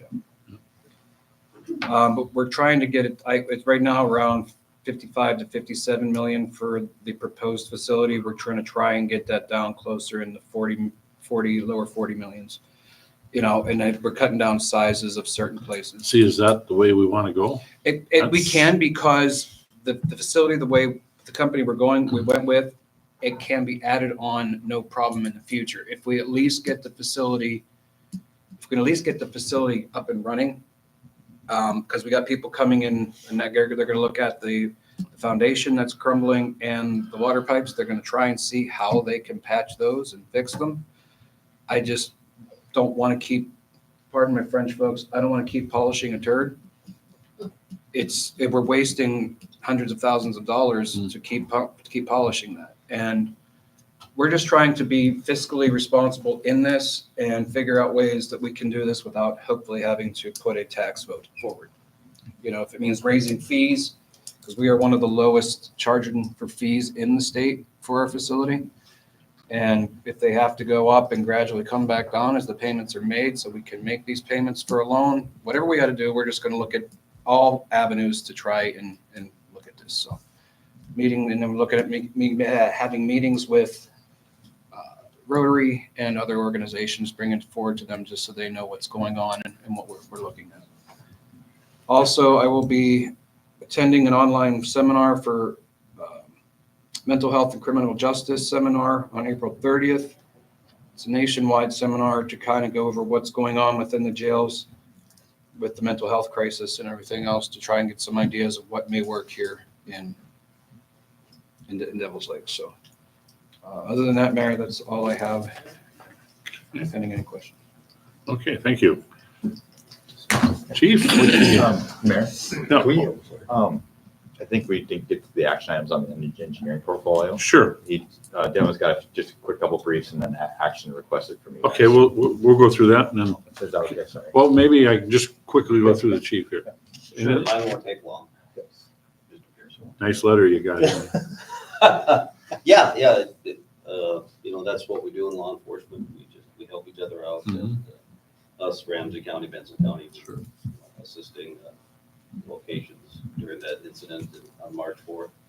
And then we help the Spirit Lake ambulance come to town and escort the victims into Mercy Hospital. So, yeah, it's a nice letter though. Yes, it very was. well done. Nice to be recognized. You and I signed the amended contract for the DOT last week, and that was included because we had that $4,000 award for the camera, for the camera. Now, Chief Kanowski and I did the same. I think it was a couple years ago. We had that same grant that we were awarded. So that was a nice thing. And actually, we did purchase that camera today. So we had to purchase it before September. And the reason we purchased it so early is because of the cost of the camera's going to increase. That's all I got for you. Okay. No, well, thank you. Okay, all right, and then I'll get back to you after that. Okay. All right, I guess we're covering these under portfolio. Yeah. For engineering, we've got authorization call for bids for our annual curb gutter sidewalk contract. We go around replacing curb gutter sidewalk anywhere needed in town. This is just authorizing call for bids so we can award a bid likely on May 5th. So request approval from the commissioner for that. Make a motion for approval for bids for curb gutter and sidewalk. Commissioner Pierce, Second. Yeah. Commissioner Eulenkamp. Any further discussion? All in favor, say aye. Aye. Opposed, same sign. Motion carried. Next item we have is same thing, but for asphalt and street repair. Very similar, do it annually for any patches we do around town. So requesting authorization to call for bids from the commission. I'll make a motion to approve call for bid for street repair. Commissioner Kanowski, I'll second. Commissioner Hatch. Any discussion? All in favor, say aye. Aye. Opposed, same sign. Motion carries. The next one here, kind of touch base a little bit with Commissioner Hash, is for the automated truck for the sanitation department. Requesting authorization to call for bids for this truck. We finally got the bid packet put together, approved by the USDA. We'd like to put that out for bid with bids opening on May 5th. So requesting authorization from the commission. So moved. Commissioner Eulenkamp, Second. Commissioner Pierce. Any further discussion? All in favor, say aye. Aye. Opposed, same sign. Motion carries. Item And 4. The last thing I believe I've got here is just an agreement with the DOT for closure of Highway 19 for Devil's Run. So just looking for approval from the commission to approve that agreement. Make a motion to approve the agreement for closure. Commissioner Pierce, Highway 19. I'll second it. Commissioner Kanowski. Any further discussion? All in favor, say aye. Aye. Opposed, same sign. Motion carried. You got the letter. Okay, City Spencer. Members of the commission, just, I got when Susie was listing all the things that we've done over the last 3 years, I got pretty inspired, and we're human beings, right? So we tend to think about all the things that we don't have and the things that we need versus kind of what we have. And we made a lot of progress, and, with life, we're never going to wake up and say, hey, we've arrived and everything's perfect, right? We're always trying to Speak improve for things. yourself. And so just to have a lot of gratitude, I think about the city, new administrator, new deputy auditor, assessor, police chief, 4 new commissioners. Commissioner Hansher, the only nameplate we haven't had to change in 3 years. New city attorney, street supervisor. It didn't come without a few headaches along the way. But I'm excited about what the next decade has. in New store. I airport think- director, what? airport director. Airport director, yeah, you're right. And so library director too. Yeah, yeah. Brady's job. Brady, yeah. Brady. Job. So, best days are ahead of us, not behind us, I think. And so I'm pretty optimistic and excited. With that, I do have an out-of-state travel request. As part of the budget, we had budgeted 2,000 in the auditing department and then the city commissioner department for the mayor. And I potentially go on a trip with the North Dakota League of Cities to DC. Doesn't look like that's going to come to fruition for us. But there is a city managers conference in Kalispell, Montana that I went to it when it was in Williston. It was in Spearfish last year, but I didn't because I had had a child 6 weeks before. And so just requesting out-of-state travel for that. I put the agenda in there. It's just a chance to interact with, other city managers in the upper area of the United States here, South Dakota, North Dakota, Wyoming, Montana. And I would just say a lot of the city managers there, they're the big certified guys from, the ICMA and everything. I don't have aspirations to go to the internet, go to the national conference or anything, but it is kind of an opportunity to learn from the big guys. I think he should be able to go. He just has to stay in his hotel room off duty hours. He's got to stay there. He can't go anywhere else in Montana. I think that's fair. I'll make a motion to approve the out-of-state travel for the city administrator. Commissioner Pierce, I'll second. Commissioner Eulenkamp. I'm gonna get a stamp with that. You might as well. They never speak up, so. Okay. Anyway, okay, is there any discussion? Any further? All in favor, say aye. Aye. Opposed, same sign. Motion carried. Okay. Now, let's see, old business. We have nothing under that. On consent agenda, nothing. We'll go into new business. And it's basically some ordinance stuff. And that's, I'm sorry, Jason, I didn't call any under portfolio, but I figured we'd be doing it under here. So I'm sorry. That's fine. I know that Commissioner Pierce circulated a document about the blighted structure hearings. I don't know what that says. If you'd like, I can. If you'd like, I could just talk to that. He asked me to send him one, just relaying that 4 of them didn't get the letters. Did you get a copy? 4 Did you got get a them, 2 copy? showed up, and just kind of how the procedures. Didn't even think of it. Nothing, just So unless there's any questions about the blighted structure hearings or what will come in the future, then the only thing I'll have are the nuisance ordinance. So the other 4 that didn't show up, what's the next step for them? Well, actually, there were 2 that did receive notice and they didn't show up, which is just taken as they do not contest what was set forth in the complaint. The other 4 need to actually be split.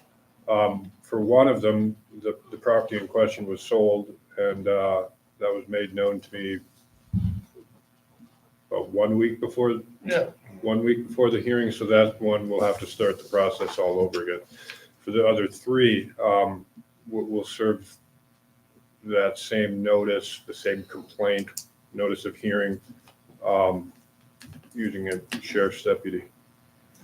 Personal service. It gets a little tricky because you have this window, 5 days and 30, not less than 5 days notice and not more than 30, which I don't understand the logic of that. I don't see the point of having such a thing as too much notice, but right now that's how how the ordinance is written. But for those 3, and they're all out of state, we'll be using out of state sheriff's offices to serve notice. That's all I have on the blighted structure. I did go out of order, so I'll come back to you after we have this. First item is planning and zoning of Camp Grafton. So, Spencer. Susie's here on behalf of the Military Affairs Commission, but in a nutshell, basically it's a request to add a ex officio non-voting member to the Planning and Zoning Commission. That would be the Camp Grafton commander or their designee. This is to balance with local input and some things they're talking about at the state level regarding the military compatibility commission and those sorts of things. So just give Camp Grafton a voice here at the local level. Again, they'd be non-voting, but they'd receive the packet and they can ask any questions. And obviously, we give them an avenue to, number one, know exactly what's going on and the details. And if they had a concern or a question, that they could follow up with the relevant people and get more information. Susie, you want to say anything about the Military Affairs Commission? You pretty much summed it up, but I think we're going as statewide, looking that it's going to pass, but then also locally, we're looking at in our different communities like Minot, Grand Forks, Lake, to hopefully add that non-voting member, just to provide input and really look at the packet and see if anything is flagged that they need to come and talk with the Planning and Zoning Commission on that might impact anything relating to the military. And I spoke with Colonel Whit Rock. I work with her every day, and she was really awesome. Okay, well, is there a motion to approve it? But it's first reading of an ordinance. It's an ordinance, okay, first reading, so, all right. We'll move on to the next item. Now it's ordinance 1007 of the City Code 8404015 nuisance purpose. Okay. Can I tee it off real quick? Oh, yep. So for the last while, we've been talking a lot about nuisances and doing an ordinance review on nuisances. And I've kind of looking at the code, nuisances kind of going, and I got, 5 buckets. You've got grass, garbage, junk, blighted structures, then overlaying all that is kind of habitual offenders. And met with Chief Bennett here, the nuisance officer, city attorney. And, the idea was to start get the snowball of progress going. And so trying to kind of tee off the first kind of, we'll say the 2 easier ones as far as ordinance proposals for you guys to consider. The first thing is changing kind of how we do notices to people that receive nuisances. We use the mail, certified mail a lot, and city attorney could tell you all the frustrations in getting the certified note back to know that the person received it, and it delays the process quite a bit. And so I had a meeting with Chief Toso, and they would be very supportive and accommodating to do personal service for these letters to these individuals. They do get a nuisance letter and notice in the mail. It would be for all the nuisances, not just the grass. And then the other piece that would change is changing the days of notice to fix the problem specifically with grass from 8 to 5 days. And then the last one is in regards to habitual offenders. And in speaking with the city attorney, there is an avenue to make there a criminal component to this. And so what's before you is primarily if you're, the first offense is kind of, I won't say the freebie, but hey, get your stuff together. We can't be doing this again. If you did it again, it would be an infraction. And did we set a dollar amount specifically? I know we referred to state century code on the fee, but maybe when we get to that section, we can talk about that. But you'd have infraction 1, infraction 2, and then if you did it again, it'd be a B misdemeanor. And that doesn't mean that it's all black and white. There is some discretion. We can talk to people. If people are going to be delayed, they need to call and let us know, those sorts of things. But in general, adding a criminal component to it to hopefully wake some people up that they, on the habitual offenders piece of it. And, with the habitual offenders, it's not just grass. If you had a grass nuisance and you didn't take care of it on time, we mowed it, and then there was garbage, that'd be an infraction. So those on a high level, the things that we've changed as far as the grass and the habitual offenders and how we're going to go about doing notices. If you guys agree with that approach. And I think the idea is the city attorney will go through each one of these ordinances one by one. And then as you guys have questions one by one on those specific instances, we'd be super happy to answer those questions and have a dialogue on that. Is that pleasing, Mayor? Thank you. Okay. So we'll start with the city code 10007, the purpose, nuisance purpose. Commissioners, this would be a new section within the municipal code. And during the meeting with Spencer and Nathan, it was brought up that it'd be good to have a purpose statement, why we even have this chapter on long grass, weeds, trees. And so it's stated right in there, controlling mosquito population, vermin, mold, pollen and all the other things, it's just, the aesthetics of it. So really, this is just being introduced to say the reason why we're making such a fuss, the reason why we're doing this, the reason why we're even criminalizing in some cases these nuisances is for all of these reasons of affecting property value and quality of life. So it's a new ordinance. It's borrowed from a similar one in the Grand Forks Code. This is just a first reading. No action needs to be taken this time. Okay. Any questions from the commission? If not, we'll move on. Okay, next item is ordinance 1008. That's nuisance abatement type notice. Spence covered almost all of this. The current period is 8 days. It's being shortened to 5, and that's measured from the date of the notice, not the date that it's served upon the property owner, but now that incorporating the possibility and in fact the likelihood of doing personal service through the police department, it'll be we anticipate a very short notice period. They'll receive that letter right away. Another matter to include here, that final sentence is that the city would then have the ability or the right to assess the cost of personal service, or even the certified mail, almost $10 a letter, be able to assess that against the property owner. It's not unusual in a civil lawsuit. The plaintiff ordinarily gets costs and disbursements, so I would lump that in there. So main thing, shortening the nuisance period to 5 days and allowing for a multitude of service, including personal service. First reading, no action at this time needs to be taken. Any questions from? Okay. Mayor Mo, members of the commission, if I could, in regards to the recoupment of the funds. Okay, so we go and we hire lawn care service to go and clean up a yard, and we send the bill with an administrative. We pay the bill to the lawn service company, and then we bill the property owner that whatever the value of that bill was plus an administrative fee. Oftentimes they don't pay it, and then we end up special assessing it. And there's been a couple instances over the last year, happens more than I thought it would ever occur, where there's an unpaid utility bill and then there's a property transaction. And it's been the city's long-standing practice that the realtors need to call City Hall, ask if there's any outstanding specials or unpaid utility bills. That's happened sometimes, and some realtors do it, some don't. I think the thing that we would like is an indication and support from the commission that the policy would be, if we do special assess this bill for the grass clippings and whatnot, and there was a property transaction, that we're still assessing the property for the bill because we need to go and recoup the funds. Mm-hmm.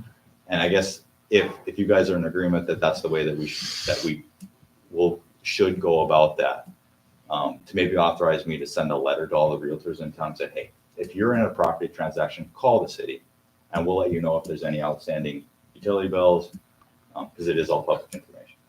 But you got realtors from outside of the city too. You got Query and you got some other ones Well, too. you would think that, the person listing it would be from here or what, but Can't that be filed so that it comes back like when they do like a lien search? we would have to go get a lien, which is a cumbersome process, right? There's nothing right now that supports what I would call a statutory lien, or under your city law, in a lien by virtue of that, city ordinance. So what Spencer's talking about is this gap in between the time when the debt's been applied, but it has not yet been converted to a special assessment. I think it's very reasonable to expect a real estate agent to call the city and check, just like they would, okay, are there any special assessments? And in addition, anything that has not been reduced to a special assessment. But the question of, can you reduce it to a lien? No, not this, unless we write new law, I see nothing that allows the city to do that.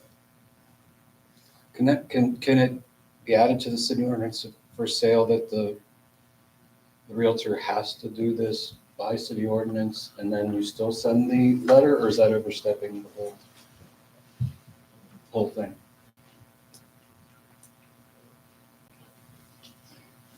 Maybe you would, I don't want to. I don't know if I would codify that. Okay. I just, requiring a real estate agent, what their understanding of due diligence, for lack of a better term. Okay. As an example, was discussion amongst these nuisance ordinances about, or blighted structures rather, of can you prohibit sale of a certain property if it's within, it's subject to a hearing or other action regarding the blighted structure? My answer was no. There is state law saying you cannot handcuff someone's ability to convey property. So a very different example, but to get back to, I just don't see it. I see what you're saying. Yeah. Absolutely. Thank you. So what's the time frame so they don't pay this Yeah, lawn, that's a good whatever question. it is? Yeah, great question. Where now, okay, they haven't paid it for what, well, like I said, what's that time frame before now? Okay, now we're gonna special assess it. So June comes, or we'll say, yes, June comes and person doesn't mow the grass. We give them, we pay the bill, give there with the admin fee. They don't pay it, they don't pay it. And at the end of December 31st, 2025, they haven't paid this bill. It's an outstanding bill. When we do the special assessment process in 2026, we say, hey, what were the outstanding utility bills at the end of 2025? We send those people letters saying, hey, you need to pay, or it's going to be special assessed to collect in 2027. Now, if there's a property transaction that occurs in early 2026 before we've special assessed anything, the person trying to buy it might not know that there's an outstanding utility bill that's going to be special assessed after they purchase it. And so I get the frustration on that piece, but at least, the city needs to recoup its funds. And it's a much more efficient process to special assessment than to try to go through some collection agency and get the money. I mean, there was an instance where the person passed away and they had purchased it from the estate. So how do you go and collect it from, and so I think. And if you send it to collection, the chances are you're probably not gonna get it anyway. Yeah. And so we know that we should recoup the funds if it's via special assessment. And I think, if the city commission supports upholding and affirming that policy, then I think it would be prudent to send a letter to all the realtors in town saying this is the expectation. We'll be happy to field the phone call and we would encourage it. Sounds like the simplest way to get it. Yeah. And so if you guys would authorize me to do that, I think that at least as far as the collection of these utility bills, because this is going to be lumped in just like with water, sewer, sanitation, if it comes due. And, if people aren't upkeeping their yards up to, probably unlikely that if they hit Yeah, the we do deadline. title searches and liens, on things, make sure, of course, your taxes are paid, there's no judgments or anything out there. I mean, I would think that if they have to do, it's just part of the process. And a lot of times, they'll call the treasurer's office at the county, which is a great thing to do, but they're not going to have that information, right? And so basically setting the expectation with all the realtors in town. And then, I would agree to that. Okay, we won't do anything with that now, right? So how about, I'll send a letter out so long as nobody here is objecting. No, none. Okay. Okay, the next item is 10009, dealing with exemptions of nuisance. Commissioners, this would be a new section within the municipal code. Just realizing that in rare cases, there could be property situations where the grass just cannot be mowed or the trees cannot be removed. And so in that situation, if a property owner believes that they meet that requirement, they meet that exception, they would come before the city commission, request an exemption.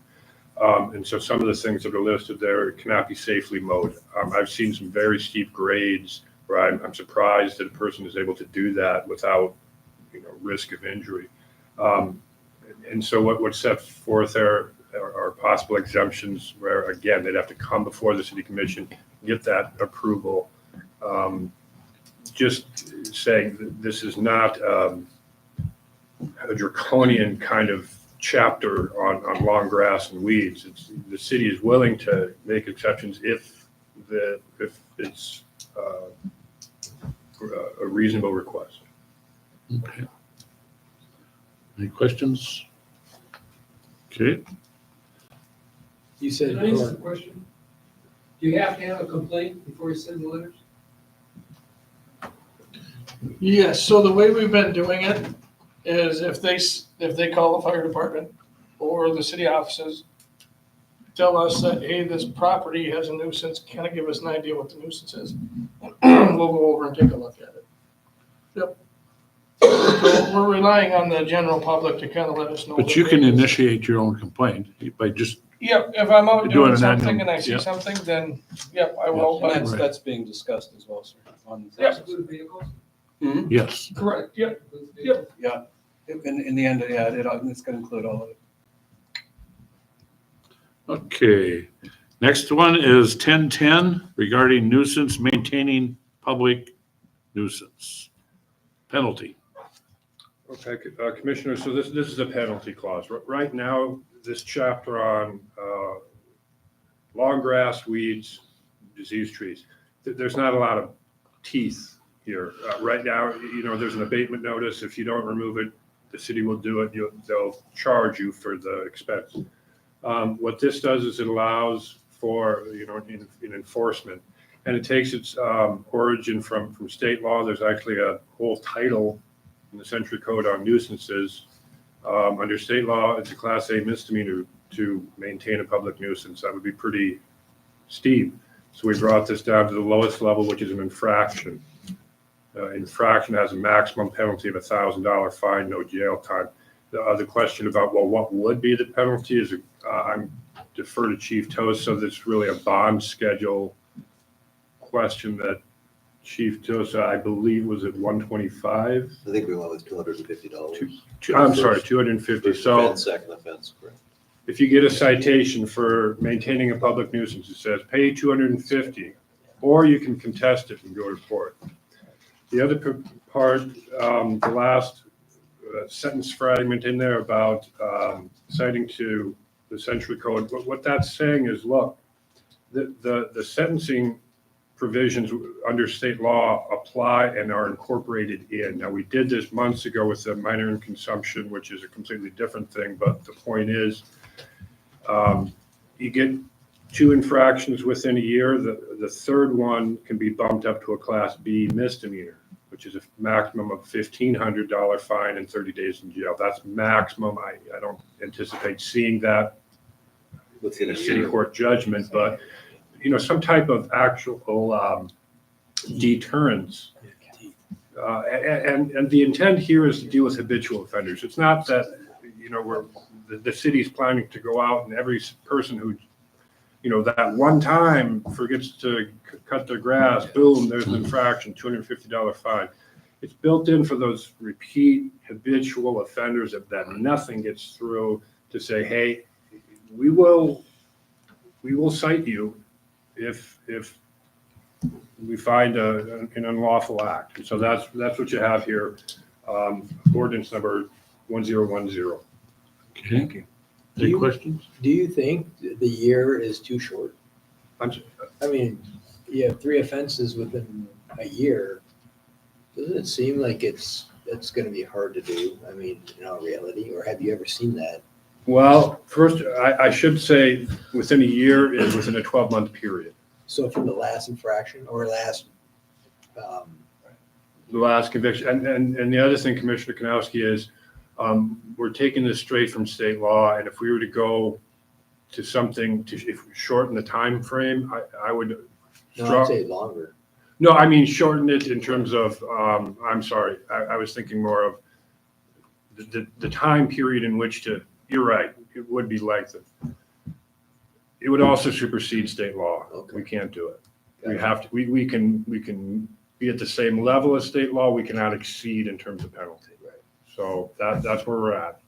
Okay. But I think an infraction is still pretty good. Right. From the last violation, correct? 12 months is the last violation, or is it 12 Yep. months from the first violation? From the date of the offense. That's how they all work. It's not the conviction date, it's the Yeah. date of the offense. But you said three offenses Well, or so? So the third would then Third would. bump That's it what up we that do a Class B. misdemeanor. Class B Right. misdemeanor. The infraction would start at the second. Similar to the minor consumption law that they have in their possession. It's the same state statute as far as the third offense. And I think, like it said earlier, there's a little discretion that comes on. If someone calls and says, hey, I'm going to mow the grass on this day, or I'm going to pick this up at this, we want to work with people, but they have to be operating in good faith as If well. they're And getting into that not- level though, they Yeah. haven't been well, Yeah. they haven't Yeah, worked right. well. Right. And so it's not all black, it's not all black and white, but, just like. They're pushing the buttons when Yeah. they get to that level. Even to Right. get to the first offense, there's a warning involved. Yeah. Right. You're getting to that habitual level. of getting to the Yeah. third offense. Okay, no other questions, we'll move on. And the next one is 1011, that's also to deal with the penalty. Okay, so it's proposed ordinance number 1011, or 1011, I'm sorry. Now we're out of the realm of grass and weeds and diseased trees, and we're into this junk property. So junk automobiles, just junk itself, garbage. This is a modification of a current ordinance. So this 8.08.080 already exists, but it's not well written. There's no teeth. So what we're saying here is any violation within this chapter that deals with junk automobiles, garbage. And there's several sections in that chapter that say it's unlawful for this, unlawful for that, and I won't get into it unless you have questions. But it's the same as the previous ordinance. You start out with an infraction, but those enhancements are built in under state law where if you get to that third, it can be charged as a Class B misdemeanor. Okay, any questions on that? Is there, because, just driving around, I mean, there's a lot of yards that have vehicles sitting there. And then they park in Whether the they're front yard whether they're in the yard or on the street or what. or on the boulevards. Right. Is there something that says you can only have a certain number of inoperable? There is, I mean, they have to be licensed and moved within a certain time frame, supposedly, right? Yeah, every 72 hours here. 48 hours. So we, Like you're saying, can you take it from the street? I moved it into my yard. There, I moved it. Right. Yeah, you can. Every 2 days, I suppose. I think it has to be registered currently. It has to be. Do we check up on those things? I mean, are we going around to these? well, we gotta get better Yards at and- it. There's been discussion on how we can do that. And it's more that's going to come out as we. Yeah, there's I know some it's a cars lot of hidden manpower, in backyards that have weeds growing and trees coming up through the cab, so. There's been- Yeah. I would just say, Yeah, we got. because right now we're primarily dealing with the grass and the habitual Yeah. offenders right now. We do have a meeting, we're having a multi-department meeting later this week, and we're going to specifically talk about junk and garbage and any ordinance modifications we may need, how we're going to execute via departments. And so I hope to be able to, at the next commission meeting, we can tell you how we're going to go about this summer and moving forward interdepartmentally between the sanitation, the police department, the nuisance officer, the city attorney, how that's all going to work. And we're going to, at the next meeting. Okay. Okay. Just as a final thought, Commissioner Eulenkamp, as currently written, there is a requirement for junk automobiles, it's 60 days. And that, to be within that category, it's got to be a vehicle that's inoperable or unlicensed.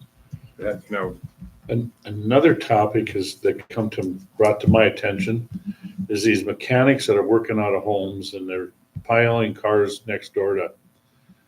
It's becoming a problem in some higher tax districts that maybe some of the older districts where people are not as much, don't pay as much in taxes they're more tolerable to having a car there.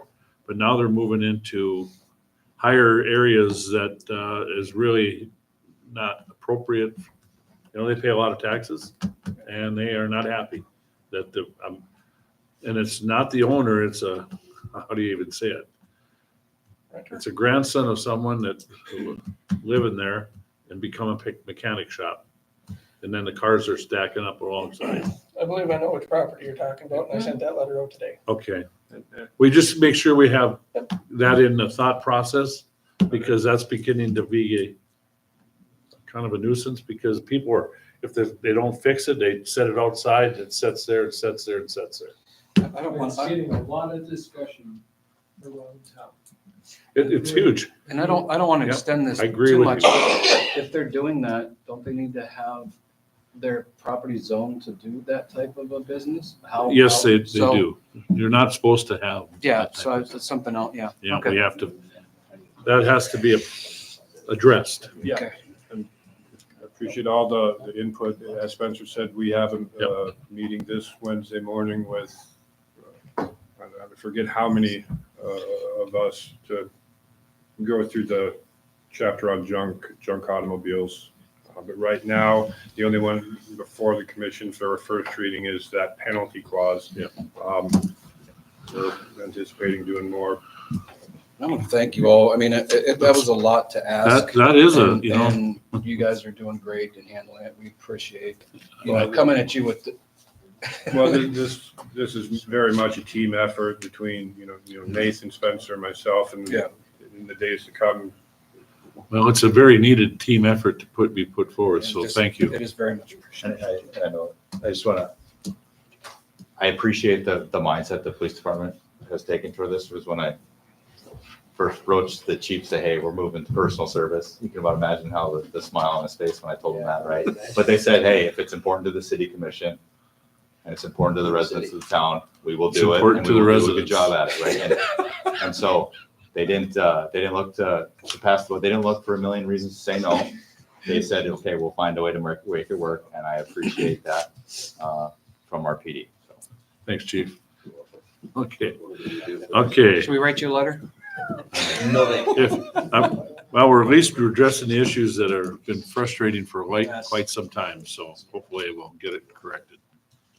I have one. I don't. Oh, Okay. okay. I mean, just as far, if we're talking about garbage and junk and whatever, so along like Elks Drive, there seems to be garbage out along that highway all the time. I mean, garbage bags fly out of the back of somebody's vehicle and now it just lays there. Yeah, it happens And all now through it's town. blowing around Is and the that trees part are of that blowing in pickup my that we yard have? or. With that road isn't, huh? We have these groups that go around, maybe we could establish that area. Yeah, we can take a look. Right now, we have groups that go out every weekend throughout the summer that clean the Highway 2 corridor, which goes from Elks Drive to basically Legion Field, that area. We do not have Elks Drive itself on that. We could take a look to see. Well, that's a pretty good We'll route. take A that. lot of people use that route. Yeah, okay. What do they get every time they go out? $250? $250 now. I mean, it's worth $250 to the city to have that road clean too. Yeah, we If limit it find to a group. nonprofit groups or school groups or Yep. something like that. So it's not, we do get a lot of calls of. No, it's not Our us. kids need a little bit of cash. I was gonna say, the mayor already said he ain't walking it. You got that right. I just noticed this weekend there was about 3 garbage bags that must have blown from somewhere and it's now. We have them do that at the That was a joke. snow hauling site at Ruger Park. We do it downtown with Lake Region Corp. We can look at something for that as well. Be nice. Joint venture with the county, they own the east side of the ditch. Yep, we have a shared agreement with them, so we could. Yeah. PD and Sheriff's Department could go out together or something maybe. Absolutely.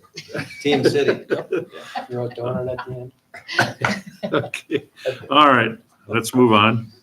We're getting good here. Okay, let's see, I gotta get back on track. Okay, item number 7, we are moving on to Ackerman Acres, the right of way of dedication. Devin, I got you down here. We've got, Ackerman came in a couple weeks ago. They're looking at replatting a subdivision out in Ackerman Valley. Only reason we're involved is we own some property out there for the tieback embankment, East Tieback. So what they're requesting is to convert a portion of our city-owned property into right-of-way to allow for some subdivision out there. We worked with Jason on some language to make sure we're covered as far as elevation and using that land strictly for right-of-way and not removing any material. And if it were to ever get vacant or sold, nothing's getting vacated. We're continuing to keep our land. It's only used as right of way. So Okay. right now we strictly use it as access for the embankment. Has nothing to do with You need some action on actual that? footprint. Yeah, would be approval of this, and then this would go, contingent upon their planning commission out in the township and all that. So approval from the commission on it. This may be a stupid question, but is that all paved? Is that dirt? It's all dirt. Yep. And then who's gonna be, It'll be gravel as far who's as gonna we're. be upkeeping it? What was that? Who's gonna upkeep it? Who's gonna? It'll still remain there. It'll be a township right away. It'll be all their requirements to upkeep everything. Language is in there. Typical dedication for right away just happens to be outside of our ET and our city limits. So just the only reason we're involved is we own part of the property on the south end of that plat. Okay. I'll make a motion to approve the Ackerman Acres right away and have litigation. I'll second. Okay, my pen went down. There was just so much writing going on tonight. Kanowski, okay, Commissioner. Okay, any further discussion? All in favor, say aye. Aye. Opposed, same sign. Motion carries. Item 8, 2025 aerial mosquito control agreement. We've got two agreements here for vector control with VDCI. The first one is just authorizing them to complete aerial spraying. They have I believe it's an FAA waiver. And then the second one is a Department of Environmental Quality waiver, basically saying we're allowing them to do aerial spraying. Do you have a price for that? There's not one on either of these applications. Yeah, Mike gave me one, but I do not have it on here. I believe it was $310 per acre, I think. Yeah, it's $310 per acre. We've got 91 acres or something like that. It was the same. It was the same price per acre Exact as same it was prices last year. Yeah. So nothing's changed price wise. Just Do we have to have two separate motions or can we do them both in one? may as well do one. That's fine. Okay. So just looking for a motion to approve both those waivers for VDCI. Make a motion to approve both waivers for VDCI. Commissioner Pierce, Second it. Commissioner Kanowski. Beach. Any further discussion? All in favor, say aye. Aye. Opposed, same sign. Motion carried. Item 9, 2025 summer maintenance contract with Ramsey County. I'm guessing that's for the road. Yep. The city still has a few gravel roads in town that we're responsible for partial maintenance on. This is just a contract with the county to continue doing gravel maintenance for us throughout the summer months. There's a map in there and I believe kind of a summary. It's a little over $5,000. We're not going to get that any cheaper. So they've done a good job for us. We're slowly eliminating gravel as we can, but this is just approval of the contract for this year, this summer. Motion to approve. Well, hold on. Okay. Hold on. Now I gotta ask a now you question. want to Now talk. you're gonna speak. So, we're gonna pave 14th and 14th, right? Yep. And that's on here as a gravel for them to maintain. Yep. Should that be on there still? They get paid, I believe, per mile, per trip. So then as many times as they go out, they get paid for it and they bill that way. Okay, so that. So if it gets maybe paved in June or if it gets paved in September, the number of times they go is what we pay for. Okay, so it may be less. They may not have to touch it at all. Yep. Okay, So, gotcha. and I believe that one's Go ahead. pretty minimal. if I Okay. Am I remember. good now? Yeah. Then I'll make It's a good motion to question. approve. Okay, we have a motion on the floor by Commissioner Eulenkamp. Very good question. Is there a second? I'll second. Commissioner Pierce. Now we have the discussion phase, boys. Okay. I was waiting for you to say it. Yeah, I know. Yeah. I know. It's just a question. I was trying to interrupt, but he wasn't looking at me. We're not in discussion phase yet. Okay, since it deals with money, roll call, please. Get some Commissioner control. Pierce. We've been here. Commissioner Kanowski. Aye. Commissioner Happ. Aye. Commissioner Eulenkamp. Aye. President Wong. Aye, motion carries. And the last one, item 10, property transfer via quitclaim deed to Job Development Authority. Mayor, members of the commission, if you remember, we were talking about the housing incentive fund program that we were working with Lucy Constructions on. Originally, we were planning to do it on the north end. They were looking at a north end of development. I think some things changed on their end, or at least want to maybe punt this summer. And so we still want to work on the project, and there are 4 city-owned lots near the Stromquist area, kind of by where they're, I think they have a couple townhomes going up right now. There's 4 city-owned lots right there to the east of them. And so we're hoping at the next meeting to have an agreement between Gleason Constructions and the Jobs Development Authority regarding a contract on using that program and how that's all going to work. But to do that and to use this program, we need to have the Jobs Development Authority be the owner of those lots, since they're the nonprofit that's going to potentially work with them on the project. And I would just stress that the city, you're not making any concrete commitments tonight, right now. What you're doing is you're transferring it over to the JDA, of which the Board of Commissioners of the JDA is the City Commission. The only thing transferring it over to the JDA is, number one, we're not the city, therefore we don't need to go through the same bidding requirements as the city, per what the city attorney's opinion from a handful of months ago. And so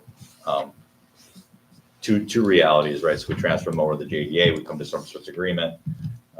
They build the houses, we use the gap funding from the Housing Incentive Fund, and the project's completed. If there's, for some reason, there is no agreement with Gleason Construction, for whatever reason, the property is still owned by the JDA. There are still more tools in your tool belts for programs that you can utilize to incentivize housing on those properties. And it's the same Board of Commissioners, i.e. you guys are still the ones making the decision. So really, it's kind of just a strategic play in transferring the lots from the city to the JDA to give us more tools on our tool belt. I'll make a motion to transfer the claim deed to the JDA. Commissioner Kanowski. Is there a second? I'll second. Commissioner Eulenkamp. Okay. Okay, any further discussion? All in favor, say aye. Aye. Opposed, same sign. Motion carries. Okay, we have citizen comment, nobody here. Informational items, we have the February 2025 financial report. And if no questions on that, I entertain a motion to approve the list of bills as submitted. Motion to approve the bills and pay them as they're submitted. Commissioner Pierce, Second. Commissioner Hatch. Okay, any further discussion? Roll call. Commissioner Pierce. Aye. Commissioner Kanowski. Aye. Commissioner Hash. Aye. Commissioner Eulenkamp. Aye. President Moore. Aye, motion carried. Unless there's any other business to come before the city commission, it's now adjourned. Ooh, Holy moly. yeah.